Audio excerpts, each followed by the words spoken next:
mesdames et messieurs, bonsoir. Très heureuse de vous retrouver ce soir pour cette nouvelle édition de Sur le chemin des élections. Et dans cette édition, nous ferons le point sur les ambitions du SDF, le Social Democratic Front, si jamais le parti arrive au pouvoir. Et de la polémique relative aux 50 millions imposés pour candidater. Nous parlerons également dans cette édition, mesdames et messieurs, dans un grand reportage du président national du SDF, Joshua aussi. Quel projet pour le Cameroun? Vous aurez les réponses dans cette édition. Et puis, nous avons baladé notre micro dans la rue. Nous avons posé la question aux Camerounais intéressés par l'élection présidentielle à venir sur la candidature de Joshua aussi. Et puis, un regard croisé des experts, des politologues qui vont également s'exprimer en rapport avec l'actualité qui nous réunit ici ce soir. Alors, mesdames et messieurs, j'espère que vous allez bien et que vous êtes bien installés sur votre canapé pour cette belle émission qui prend son envol. Pour en parler, pour répondre à toutes les questions que nous allons poser ce soir, je suis avec notre consultant permanent, Jordan Fomokon, qui est bien installé, tout frais, tout sapé, comme d'habitude. Jordan, bonsoir et bienvenue. Merci, bonsoir à vous, Fardon Mefoué, bonsoir à tous les téléspectateurs d'Horizon 3 Télévisions. C'est avec beaucoup de plaisir que je vous retrouve, vous et les téléspectateurs ce soir. Plaisir partagé. J'espère que la journée a été. Non, très bien, merci beaucoup. Super. Alors, Joshua aussi, est-il un candidat sérieux pour le Cameroun? Au regard des informations qui nous parviennent du SDF, du terrain et même des autres formations politiques, c'est un candidat qu'on ne peut pas considérer comme n'étant pas sérieux. Pourquoi? Parce que il y a qu'il n'est pas sa première expérience au niveau de la présidentielle au Cameroun. La première concernant sa personnalité était en 2018, où il avait fait l'effort de sortir 4e, loin derrière le président Paul Biya et derrière Maurice Kamto et Cabral Libi aussi. Et dans le cadre de cette présidentielle prévue cette année, il a été choisi par sa formation politique comme étant celui qui peut mieux représenter le parti, comme on verra dans un instant seulement. Donc on ne peut pas dire qu'il n'est pas sérieux. Il a un projet politique pour le Cameroun qui se présente comme étant en rupture avec ce qui est visible et se positionne comme étant le candidat qui viendra résoudre de façon concrète les problèmes des Camerounais. On aura l'occasion de le voir en tout cas. Il est quasiment la personne qui présente un parti historique au Cameroun, l'un des premiers partis politiques d'opposition. Donc, on pourrait douter du sérieux de la candidature de Joshua aussi pour cette présidentielle prévue en octobre prochain. Alors, Jordan, avez-vous une idée du programme politique de ce candidat?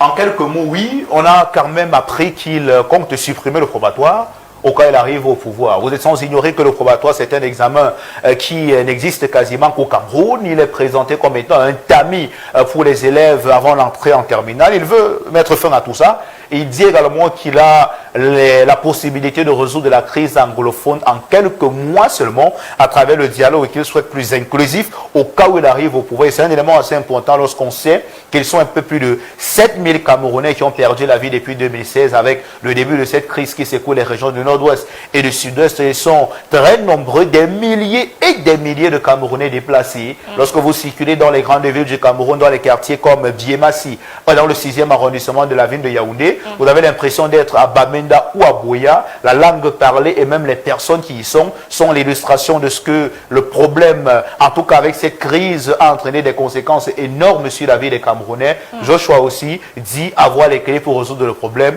En tout cas, on va le voir dans un instant seulement. Tout à fait, Jordan. Si vous me le permettez, nous allons regarder tout à l'heure. C'est un grand reportage dans lequel on verra les projets du candidat national du Social Democratic Front et on se retrouve juste derrière.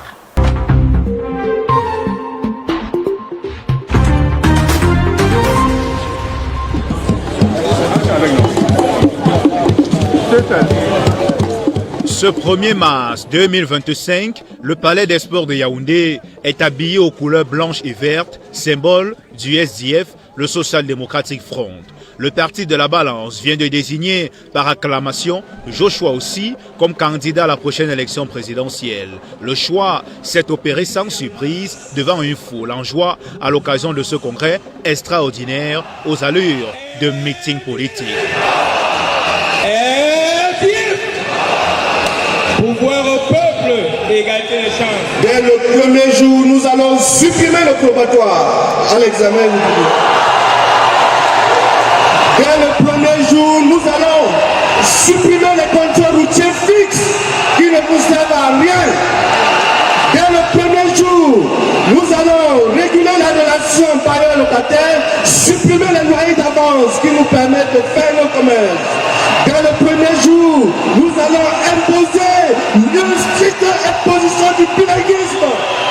Yes! Devant les cadres du parti, les militants et sympathisants venus des 4 coins du Cameroun et certains invités spéciaux, le parti de Ni John Froundi annonce des mesures concrètes s'il arrive au pouvoir en 2025. En ce qui concerne la gouvernance et la transparence, que disent les Camerounais? Il faut appliquer l'article 66 de notre Constitution sur la déclaration du patrimoine. On le fera. La déclaration des intérêts pour les responsables de l'État, on le fera. La réduction de la taille du gouvernement, on est à 65, on va réduire. Et la suppression des dépenses inutiles, c'est 2000 milliards chaque année. On le fera dès le premier jour. La fin des évacuations médicales aux frais du contribuable, il faut que ça cesse. La suppression des marchés de gré à gré et la priorité au contenu local. Le Cameroun, pays en recul sur le plan démocratique, selon de nombreuses ONG, à l'instar de Freedom Missing, chose qui a conduit à la volonté affichée par le parti de la balance de vouloir reformer les institutions de notre pays.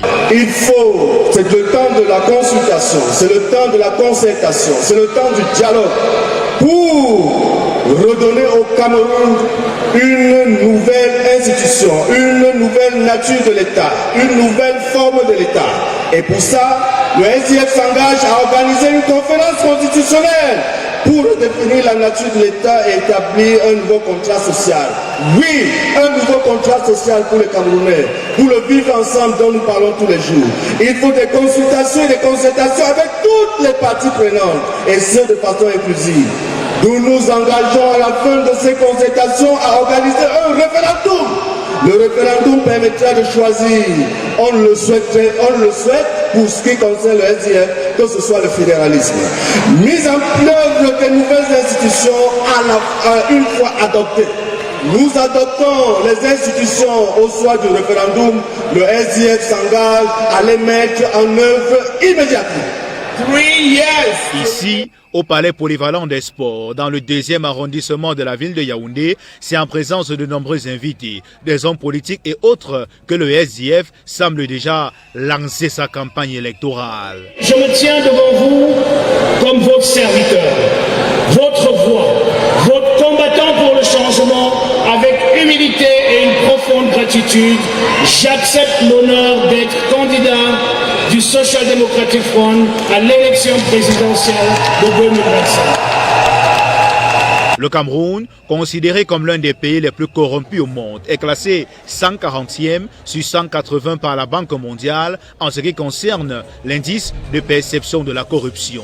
Pour Joshua aussi, l'éradication de cette gangrène est un chantier prioritaire. Je me tiens devant vous aujourd'hui avec humilité, détermination et une foi inébranlable en l'avenir de notre grand pays. La démocratie camerounaise en pleine évolution suscite également l'intérêt de cette formation politique qui dit vouloir agir ensemble avec tous les Camerounais. La justice, l'avenir de chaque Camerounais.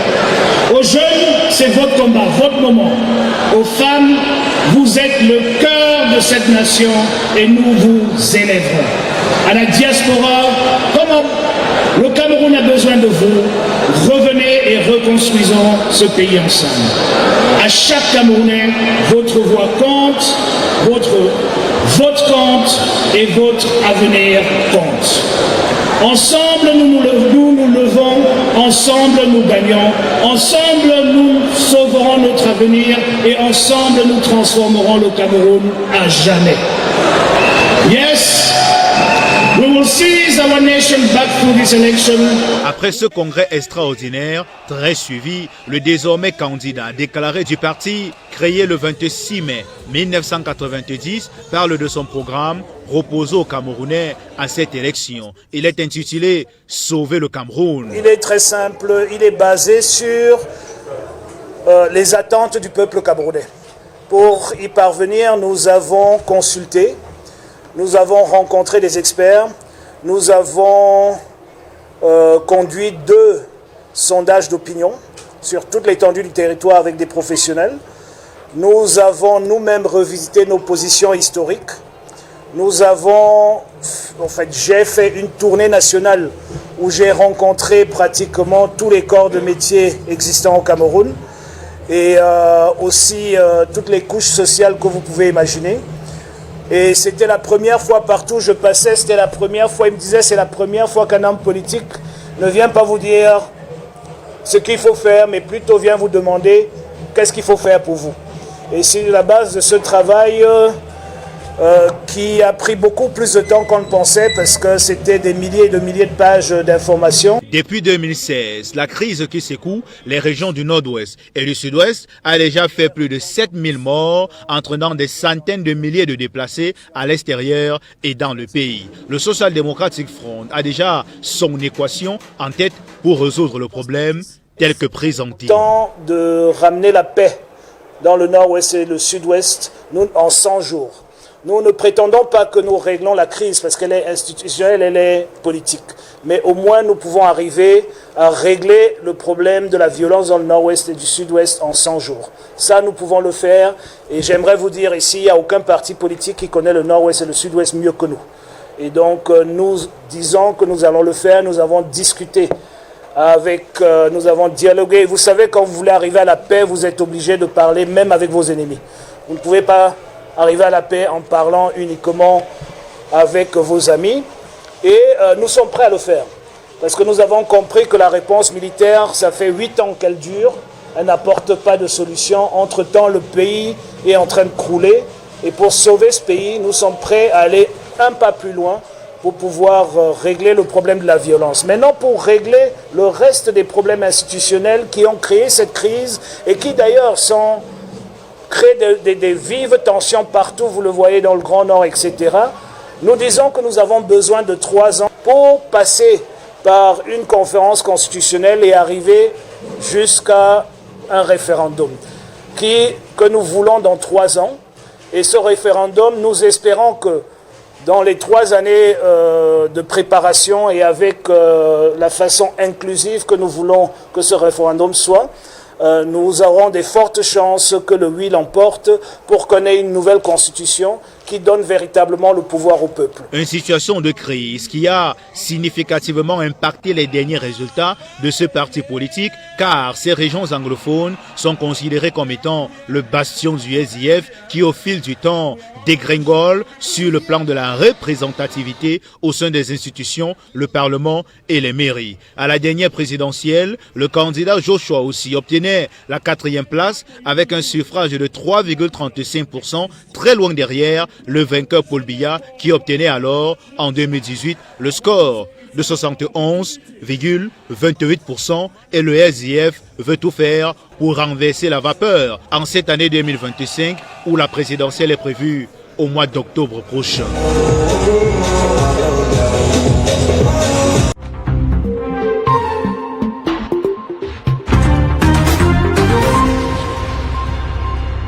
De retour sur le plateau de Sur le chemin des élections, mesdames et messieurs, si vous nous rejoignez à l'instant, vous venez de regarder le grand reportage et la belle plume de Jordan Fomokon, notre consultant permanent qui est des nôtres ce soir. Alors Jordan, nous allons continuer notre entretien et la question que je voudrais vous poser à la suite de ce brillant reportage, c'est celle de savoir, pensez-vous que le SDF peut mieux faire qu'en 2018? Dites-nous un peu. Oui, merci beaucoup. Fallon pour cette question. C'est possible, mais le contexte actuel est assez particulier en raison d'un certain nombre d'éléments. D'abord, au niveau des autres partis politiques, il y a jusqu'à présent, même si certains estiment qu'ils ont la possibilité d'être candidats, un doute qui semble planer sur la candidature de certains acteurs. Ce qui pourrait donc être une aubaine pour le SDF dans le cadre de cette présidentielle qui pourra glaner certaines voix au niveau de l'opposition de notre pays. Mais le problème est que les chiffres pourraient également être pires. Pire parce que En 2018, le chairman ni John Frundi vivait encore. Et en ce temps-là, c'était quasiment la personnalité qui faisait l'unanimité au sein de cette formation politique. Lorsque sa mort, si je me permets de le dire ici, était déjà proche avec les maladies qui étaient visibles au niveau de la gestion de ce parti-là, il y avait déjà des dissensions, des sons discordants qui étaient entendus entre Jean-Michel Nietzsche d'un côté et puis Joshua Issoufou de l'autre côté, et une session au niveau du NEC, le National Executive Committee, qui est un peu le bureau politique de cette formation politique, avait décidé d'exclure Jean-Michel Nietzsche qui allait former sa part de parti politique appelé le FCC. Cet élément de dissension et qui a également occasionné la dispersion des voix, peut-être un frein à l'accession du SDF au pouvoir, ou alors même le fait pour lui d'atteindre le niveau qu'il a eu à atteindre en 2018, parce que souvenons-nous, il n'a obtenu que 3, quelques pourcentages de voix, loin derrière, comme il le disait, Paul Biya, Maurice Kamtopi, Cabral Libi, et avec ce qui s'est passé entre 2018 et 2025, on pourrait s'attendre à bien moins que ce qui a été vu en 2018 au regard de ces dissensions observées au sein du Social Democratic Front avec le temps qui s'est écoulé. Exactement. Nous avons justement, en rapport avec ce que vous venez de dire, posé la question aux Camerounais, ce qu'ils pensent réellement de la candidature de Joshua aussi à la présidentielle 2025. Nous allons écouter les réactions de quelques-uns d'entre eux dans ce micro-trottoir réalisé par notre rédaction.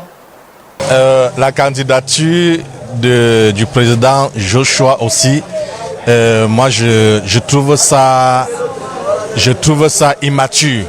Les Joshua, c'est des chasseurs de primes, c'est-à-dire parce qu'ils ont entendu que lors des candidatures présidentielles, celui-là peut avoir l'enveloppe, raison pour laquelle ils viennent se déclarer, ils viennent maintenant déposer leur candidature pour pouvoir en bénéficier de quelque chose. D'abord, mon maître de politique, c'est le président de la République, son excellence, le président Paul Biya, le grand maître de politique. C'est un homme, c'est un président que j'ai toujours soutenu et je vais toujours le soutenir, malgré quoi. Mais ce que ça concerne les autres partis politiques, par exemple, aussi Joshua, comme vous venez me demander, vraiment, je lui vois au terrain. Il n'est pas comme les autres qui viennent aux dernières minutes. Aussi Joshua est toujours au terrain. Vraiment, je lui apprécie, malgré parce que moi je suis dans une autre partie que je supporte le chef d'État. Mais j'apprécie aussi Joshua pour son activité politique, parce qu'il est toujours au terrain. Et même dans les temps des mauvais moments, quand il y avait le coulement qui est passé là, il est parti même quand il est parti à Sancho, partout là.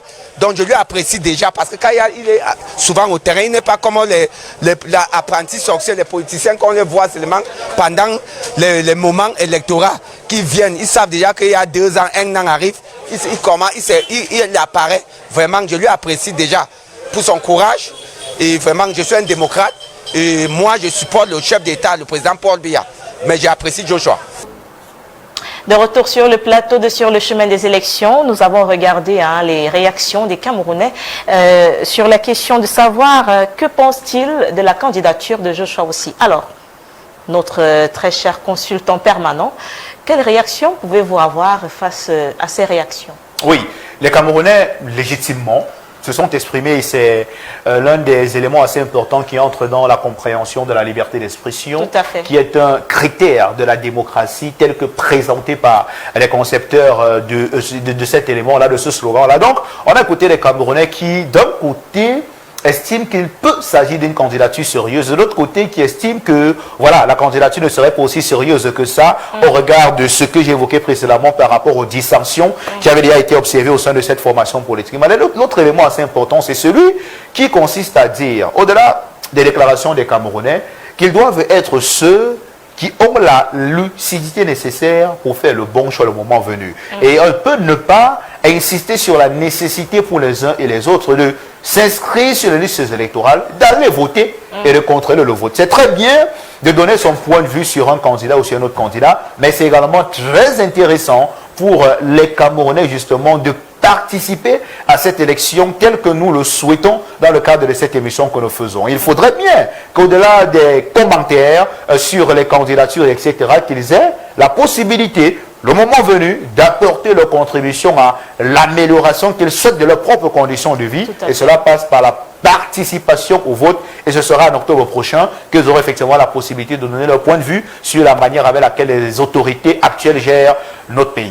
Alors, vous l'avez bien suivi, hein? Vous, les Camerounais, vous qui nous regardez ce soir, vous devez contribuer au choix de la personne que vous voulez pour diriger le Cameroun. Maintenant, 50 millions de francs CFA, c'est la caution, je voulais dire, imposée à tous les candidats pour participer à l'élection présidentielle. Maintenant, c'est un montant qui a été discuté par plusieurs Camerounais. Maintenant, que pouvez-vous dire par rapport à cela? Le sujet également a suscité beaucoup de réactions au sein de l'opinion et elles sont d'ailleurs diverses. D'un côté, et on le verra d'ailleurs tout à l'heure, il y a une partie de Camerounais qui estime que c'est trop. On ne peut pas imposer au sein d'un parti politique 50 millions de francs CFA pour candidater à la candidature.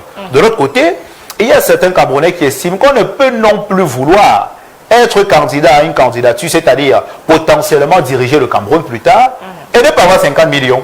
Ce n'est pas possible. Comment est-ce que vous pouvez vouloir diriger un pays où vous serez appelé à gérer des milliards et des milliards de francs CFA et vous n'avez pas 50 millions pour être candidat? Ce n'est pas possible du tout. Vous voyez, ces deux conceptions qui s'opposent, sur lesquelles on reviendra d'ailleurs tout à l'heure, mais il n'y a que le sentiment qui a été affiché par certains militants du SDF, c'est que les règles du jeu ont été changées alors que le match avait déjà commencé.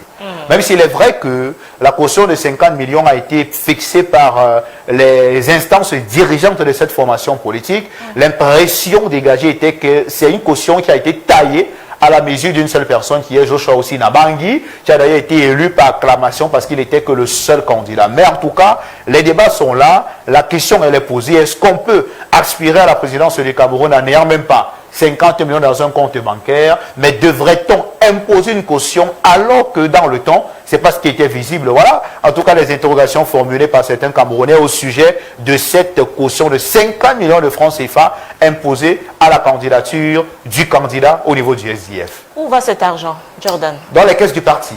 C'est un argent qui va dans les caisses de la formation politique. Et d'ailleurs, le communiqué qui annonçait la mise sur pied de cette caution précisait qu'elle est non remboursable. Ça veut dire, si vous décidez de déposer vos 50 millions pour être candidat, même si vous perdez, on ne vous rembourse rien du tout. Parce que, effectivement, le parti politique, tel que d'ailleurs certains experts nous le diront dans un instant, doit bien vivre.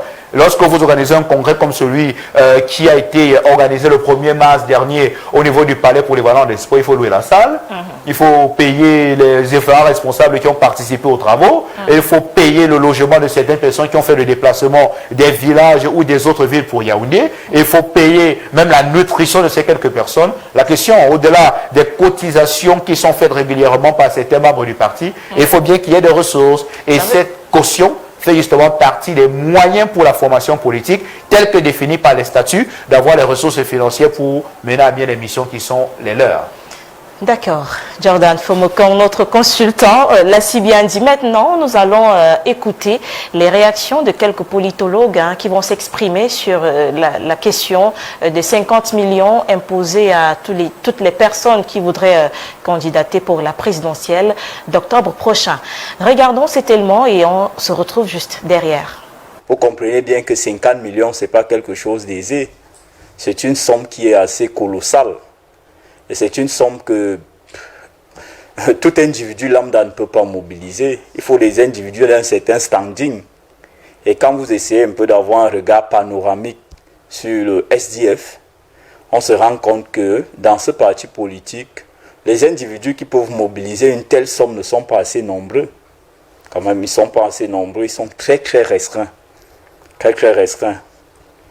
Et la question qui tarogue les esprits, c'est qu'en réalité, comment est-ce qu'un parti de l'opposition comme le SDF peut venir à établir une règle de cette nature qui consiste à dire que pour être candidat investi, cela peut être vu comme un moyen, une stratégie pour envisager des candidats qui sont capables sur le point de vue financier.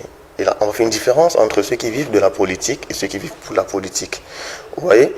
Et ceux qui vivent dans de la politique sont ceux-là qui sont facilement cartélisables, ceux qui sont facilement, qu'on peut facilement corrompre.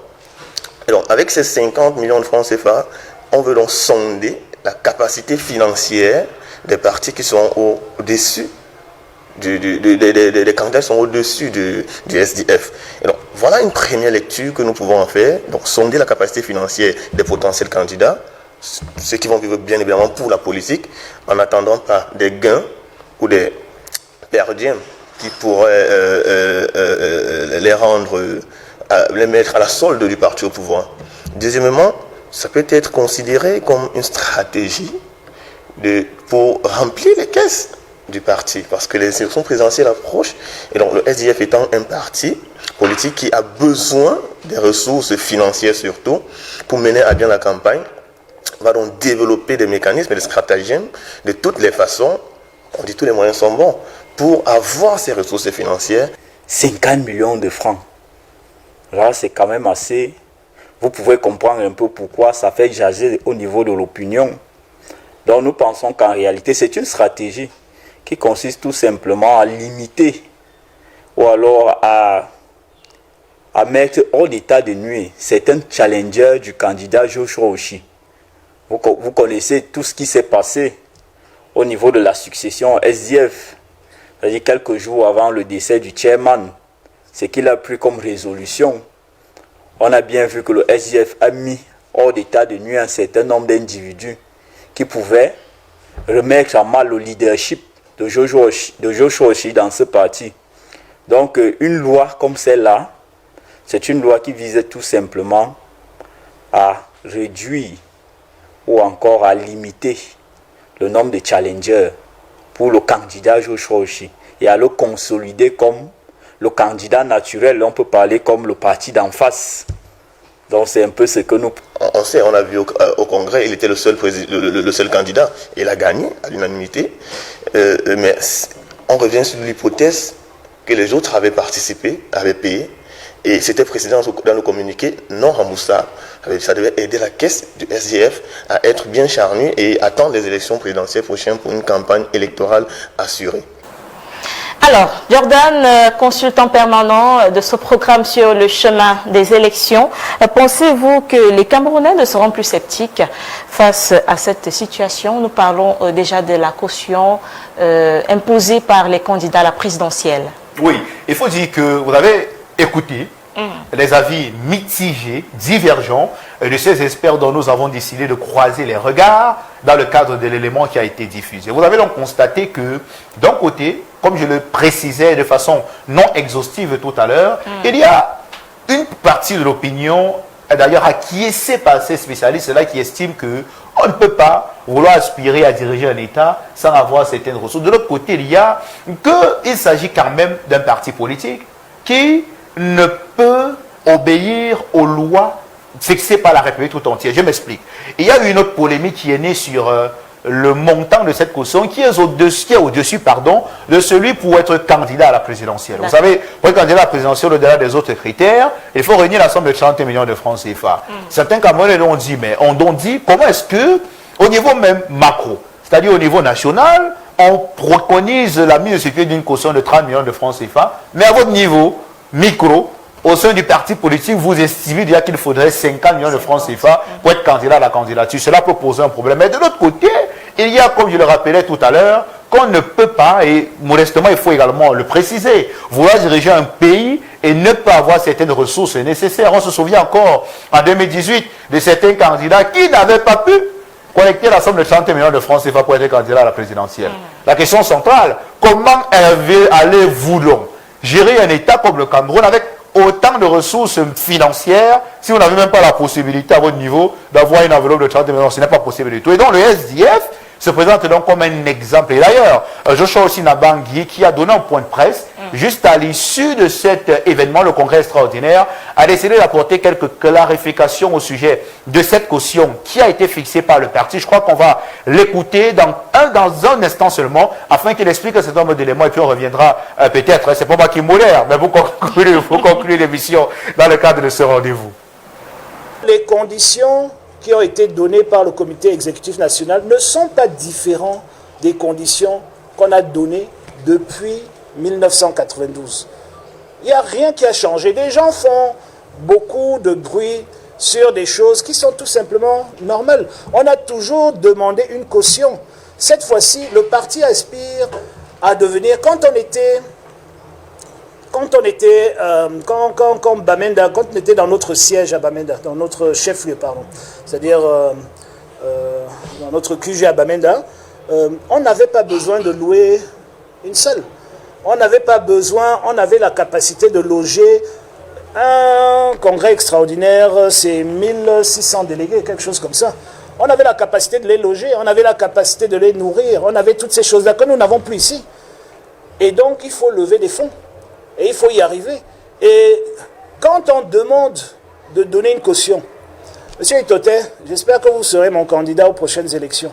La caution que Elekam vous demande, ce n'est pas d'aller vendre votre champ ou votre voiture.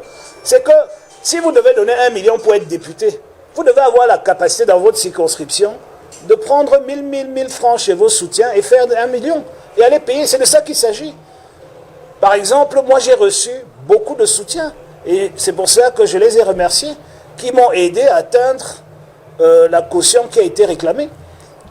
Comprenez? Mais si vous ne pouvez pas réunir 50 millions en 10 jours, vous ne pouvez pas réunir les milliards qu'il faut pour une campagne électorale présidentielle en 6 mois qui nous restent. C'est impossible. Et puis, franchement, il faut qu'on soit sérieux. Quand on était en réunion du comité exécutif national, je n'ai pas le droit de dire ce qui se passe dedans, mais des fois, il faut souvent dire certaines choses. Le chiffre le plus bas sur la table, c'était 30 millions. Le chiffre le plus haut, c'est 200 millions. C'est moi-même qui ai plaidé qu'on baisse. Et mon argument était très simple. Un congrès comme celui-là coûte en moyenne 100 millions. Donc, si on a 2 candidats, la caution des 2 nous couvre déjà. On n'a pas besoin d'aller torturer les délégués, tout simplement parce que le temps est très court. Et nous savons que nos délégués souffrent. Ils sont sur le terrain. Pour venir de l'extrême nord ici, c'est beaucoup d'argent. Pour venir de Yokadouma ici, c'est beaucoup d'argent. Donc c'était ça ma réflexion. Et j'ai donné la proposition, elle a été rejetée. En fin de compte, c'est parti, c'est monté, et puis tout le monde est revenu à ce montant. Démocratiquement, on l'a accepté. Et des gens qui étaient dans la salle avec nous sont sortis pour aller critiquer. Alors que certains qui critiquaient le montant étaient ceux qui demandaient plus. Donc quand ils critiquaient, ils faisaient comme si 50 millions c'était trop. Or, dans leur esprit, 50 millions c'était pas assez, il fallait mettre au moins 100.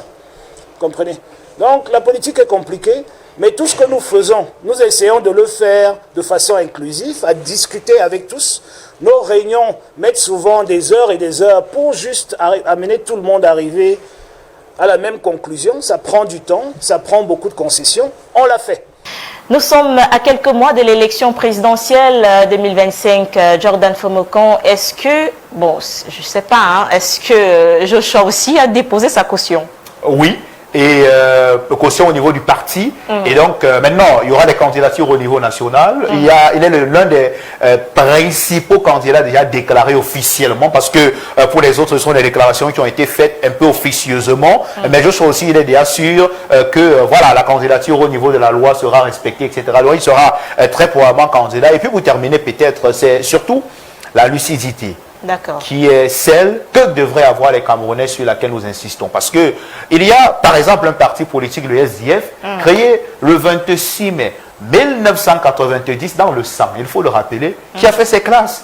Les Camerounais ont pu le voir à travers le temps, qui a pris position de façon claire sur la crise anglophone, par exemple, en disant « Nous ne sommes pas d'accord avec ce qui est fait par les sécessionnistes parce que nous pensons que tout doit se construire dans la République. » Et aujourd'hui, avec les dissensions observées, ce parti estime qu'il y a encore à faire pour le développement du Cameroun. Et pour y arriver, il faudrait justement que les Camerounais leur apportent leur voix dans le cadre, dans le cadre de cette élection. C'est là maintenant, les Camerounais devraient donc se baser sur les programmes concrets et non sur quelques agissements de ce que nous avons décidé de conceptualiser comme aventurier politique, sujet d'ailleurs sur lequel on reviendra la semaine prochaine, pour dire que il y a des programmes qui sont clairs et doivent confronter programme contre programme. Et non qui est le candidat le plus beau, qui est celui qui a insulté le plus grand nombre de personnes sur les réseaux sociaux. Non, ce sont des programmes. Le SDF vient de dire clairement, nous allons résoudre la crise anglophone de telle ou telle manière, nous allons supprimer le probatoire, nous allons remettre la justice sociale au Cameroun. D'ailleurs, c'est l'un des éléments qui entre dans la politique de gauche, parce que le SDF c'est un parti de gauche, c'est un parti socialiste. Que vont donc faire les autres partis politiques? Il faudrait donc que les Camerounais posent clairement cette question qui sera l'élément central sur lequel le choix serait fait dans le cadre de l'élection prévue en octobre prochain. Alors, pour vous résumer en quelques mots, PCRN, RDPC, SDF et MRC, voilà.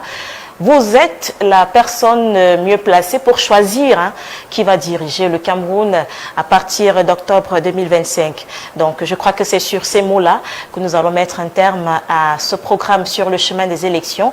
C'était un réel plaisir d'être des vôtres ce soir et j'espère que vous avez passé un agréable moment devant votre petit écran. Alors, Jordan, avec le même plaisir, on se retrouve vendredi prochain? Vendredi prochain.